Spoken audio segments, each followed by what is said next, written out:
हाग्रामा महिलारिनो गासै माने खमथाखौ रायजो राजा होजोबोबा बिथाङा गाज्रि खामानि मावनो माने माबा जानाय नङा आरोखि आसुसु मोननाय नङा गिनाय नङा एइबारावहाय एमएलएखौ जोंनि बांसिन देरहा होबाथाय जोङो आसाम सरकारावहाय जुदि जोङो सरकार दानायाव बाहागो लानानै जायखि सरकार दाया बाहागो लानानै जोङो साथाम साब्रै जुदि जों मन्थ्रि मोनोब्ला हाग्रामा महिलारिया जोंखौ सेरनो हाला आरोखि जोङो नैबे 14 चिरां देवल ब्लकनि गासै जोंनि ब्लकनि मावफारिया आरो प्राइमारि कमिटिनि जोंनि इयुथनि मावफारियाफोरजों जों मोनसे सावरायलायनाय मोनसे मिटिं लादों दा बेवहाय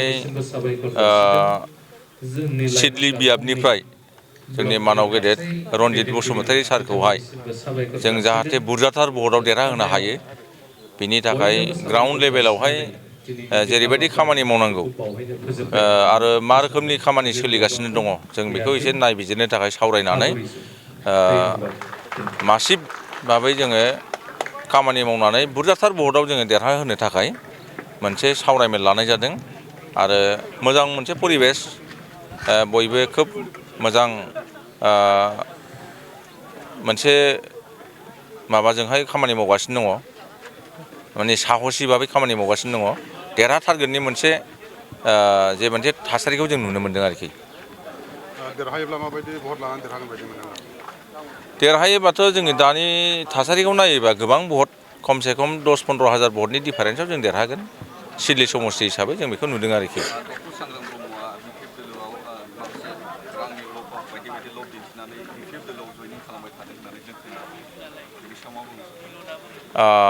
डक्टर सांग्रां ब्रह्मआ माने थाखा फैसानि लब देखायनानै सोबाय थादों होनदोंना बेथ' बिथाङाथ' बिदि थाखा फैसानि लब देखायनानै सोदोंब्ला बे माने मोजां खामानि नङा आरोखि बिथाङा सासे डक्टरेट बिमुं मोनलायनाय सासे माने गोरों मानसि दा बेबादि मानसिनि खामानि नङा आरोखि बियो मानसिफोरखौ थाखा फैसा लब देखायनानै पार्टियाव जइन खालामनाया डक्टर सांग्रां ब्रह्मनि थाखाय एकदम लासिं सिं बाथ्रा खारन बियो गोग्गो समाज दानायनि बाथ्रा बुङो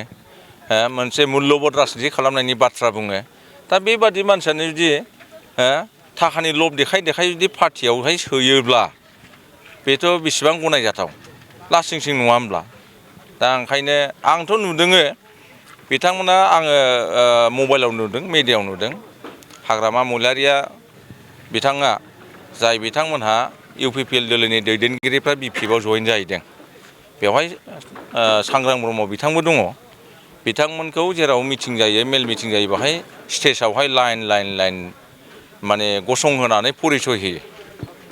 बेनिफ्राय बिथांमोननो मोजां खामानि होनाय आं नुवाखै आं मिडियायाव नुनाय बिथांमोनखौ बिपिएफ दोलोआवहाय जइन जाखांनायनि उनावहाय बिथांमोननो मोजां दायथ' होआखै गाज्रि बाथ्रा बुंनो थाखाय हाग्रामा महिलारिया थिनदों नङा होमबा लासिं सिं बाथ्रा रायनांगौनो गाज्रि बुंनायाव जायना खुगाया गाज्रिथार बेखौनो बाख्नायदों आं नुदोङो बे केशब राजबंसि बिथांनाबो बिराद खुगाया गाज्रिथार मोजांथार बेबो एखेबारे बिराद रायनांगौ होनना बुंदों आरो बिराद सिनियर सासे नेतामोन आवगायाव माबानि टंलानि एमएलएमोन माने नाथुराम बर' बिथांखौबो दायासाव दिखोनानै बिथांनाबो खुगाया मोजांथार होनना बुंदों आरोखि रायनायाव थिगथार बेबो होनना बुंदों आरोखि लासिं सिं नङा होमबा इउपिपिएल दोलोआवथ' बिथांमोनहा नेतामोन मोनसे सनमान गोनां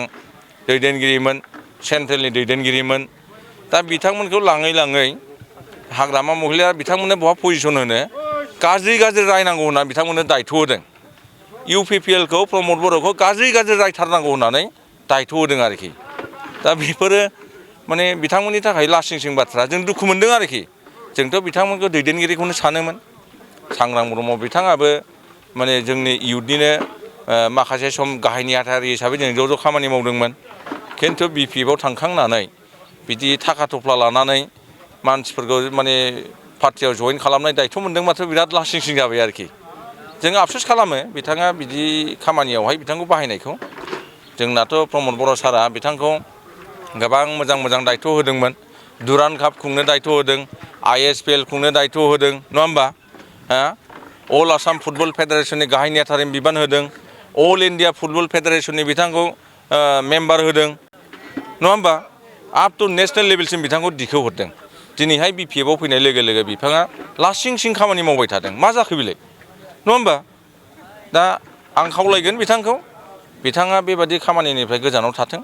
गावनि मान सन्मानखौ बासायथों मोजां बाथ्रा बुंनानै भट बिथों बुंनांगौ जा बेखौ बुंनांगौ गैया खिन्थु थाखा फैसा लब देखायनानै जासिनानै मानसिफोरखौ जयेनाव खालामनायनिफ्राय गोजानाव थायोबा मोजां मान सन्मान बासिगोन नङा होमबा गोग्गो समाज दानायनि खामानिफोरखौ मावथों नङा होमबा दा बे हिसाबै जिहेथु नोंथाङा सोंबाय हिसाबै आङो बेखिनिखौ बुंबाय सांग्रां ब्रह्मनि बेबायदि थाखा फैसा लानानै मानसिखौ जयेन खालामनाया मुल्यबोध राजनिति खालामनाय जाया समाजाव गाज्रि मोनसे बारहावा बा थासारि लाबोनाय खामानि बियो बिबुंथिनिफ्राय जों खोनानो मोनदों हाग्रामा महिलारियाबो सानसे समाव बड'लेण्ड दागोन आरो नैबे समाव UPPLनि जा दैदेनगिरि बिटिआरनि जा दैदेनगिरि बिथांमोनाबो मोनसे समाव बड'लेण्ड दाबिदारमोन नाथाय दा हाग्रामा महिलारि दैदेननाय UPPLनि दैदेनगिरि बिथांमोना बड'लेण्डखौ फानबोबाय बिथांमोना UPPLनि जे दैदेनगिरि बिटिआरखौ खालामग्राफ्रा बड'लेण्डखौ फानबोबाय होननानै बाथ्रा बे बाथ्रायाव माने बिथांमोनहा बुंबाय थायो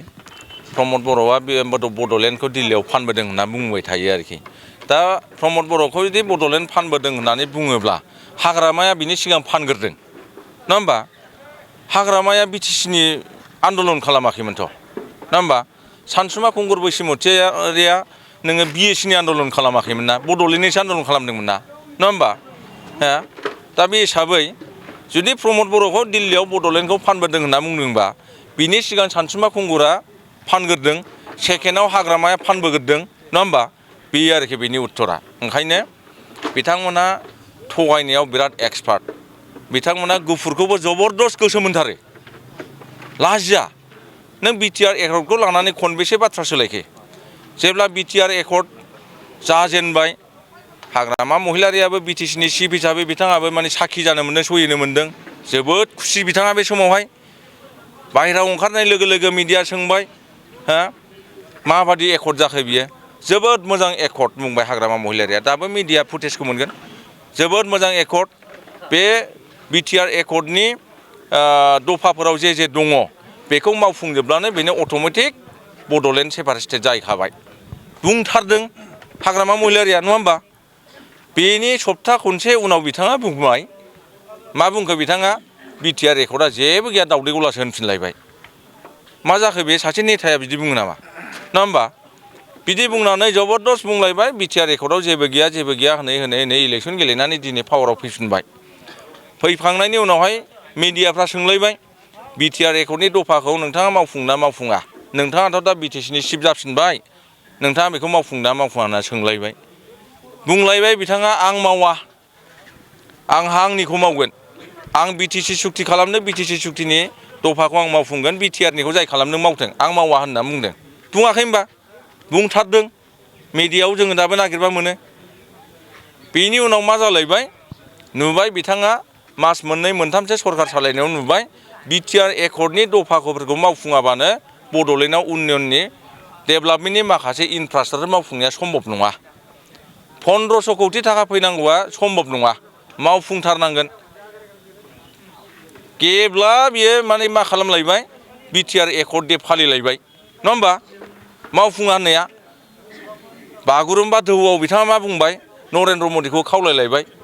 BTC एकर्ड आरो BTR एकर्डनि दफाफोर मावफुंजायो एसे आद्रा दं बेखौ मावनांगौ होनना बुंगारलायबाय बे सासे नेता नामा नङा होमबा मानसिफोरखौ बिदि एथ' मोनसे खोथायावहाय खनले बिदि थगायजायाथ' बयबोथ' दानि जुगा बे गोदोनि जाम्बा जाम्बानि जुग नंला ससियेल मिडियानि जुग नङा होमबा इनफरमेसन टेक्न'लजिनि जुग AIनि जुग जाबाय बे जुगा नङा होमबा दा बेवहाय मोनसे खोथाखौनो फिदिं गुफुरखौनो गोसोमखौनो गुफुर होनबाय थायोबा जोंनि रायजो राजाफ्राबो सानो आरोखि बेवहाय हाग्रामा महिलारि बुंनायावहाय हाग्रामा महिलारिया मा रोखोमनि नेता बेखौ बुजिनो बाखि गैया बेनि थाखायनो नैबे एबारनि फैगौ 9 थारिखआव जानो गोनां जे बिधान सभानि इलेक्सन बेवहाय जुदिअ जोंहा सरकार गैयाब्लाबो BTC सरकार गैयाब्लाबो जोङो लिरनानै ला BPFनिफ्राय बांसिन जोङो MLA मोनगोन बिथांमोनाबो देरहागोन खिन्थु जोङो बिथांमोननि मोनसे मोननैबाबो जों बारा मोनगोन बे आरोखि दा मोनसे आन्डार कारेन्ट जोङो नुबाय जोंहाथ' मोनसे प्रेक्टिकेल जोङो मोनसे अबिगथा दङ जे मानसिफोरनि थांलाय फैलाय नेता फालि नेताया दल सोलायबानो माने इलेक्सन देरहाया मोनसे आन्डार कारेन्ट वेभ थायो बे आन्डार कारेन्ट जे वेभआ इउपिपिएलनि थाखाय जोबोद मोजां खारन हाग्रामा सरकार फैफिननायनि उनाव जे परिबेस जादों बिराद आफसुस जादों बयबो आफसुस जादों इउपिपिएल दोलोआनो साबसिनमोन बे जिनिसखौ गासैबो रायजो राजाफ्रा बुजिनो हादों आरोखि गासै जाथि जनगोष्ठीनि दैदेनगिरि रायजो राजा गासिबो बुजिनो हादों जे प्रमद बर'नि आइडिअलजि प्रिन्सिपल प्रमद बर' दैदेननाय इउपिपिएल दोलोनि सरकारानो साबसिनमोन बिराद गिदिर भुल जाबाय दा पावारखौ जों बेलेन्सआव दोननोसै पावारखौ बेलेन्सआव दोननोसै एइबारावहाय एमएलएखौ जोंनिखौ बांसिन देरहाहोबाथाय जोङो आसाम सरकारावहाय जुदि जोङो सरकार दानायाव बाहागो लानानै जायखि सरकार दाया बाहागो लानानै जोङो साथाम साब्रै जुदि जों मन्थ्रि मोनोब्ला हाग्रामा महिलारिया जोंखौ सेरनो हाला आरोखि अब्ला हाग्रामा महिलारिया गाज्रि खामानि मावनायनिफ्राय बे गोजानाव थानांगोन खिन्थु हाग्रामा महिलारिनो गासै माने क्षमताखौ रायजो राजा होजोबोबा बिथाङा गाज्रि खामानि मावनो माने माबा जानाय नङा आरोखि आसुसु मोननाय नङा गिनाय नङा ओंखायनो बे पावारखौ बेलेन्सिंआव दोननांगौब्ला दिनैनि दिनाव इउपिपिएल दोलोनि बिजाथिफोरखौ जों बांसिन देरहाहोनांगौ पावारखौ बेलेन्सआव दोननांगौ रायजो राजाफोरनि मोजां खामानि जानांगौ जों मोनसे स्ट्रं अपोजिसन हिसाबै हाग्रामा महिलारिनि मोनफ्रोमबो माने गाज्रि खामानिखौ जों अपोज खालामबाथाय रायजो राजानि मोजां खामानि जागोन